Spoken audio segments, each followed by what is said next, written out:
Magandang hapon po at narito na po ang resulta ng ating 5 p.m. Pieces o Lotto results today.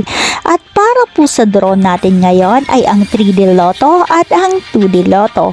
Para po sa mga bago nanonood, huwag niyo pong kakalimutan mag-subscribe sa aking channel at pahit na din po ako na notification bell para updated po kayo lagi sa aking mga bagong upload.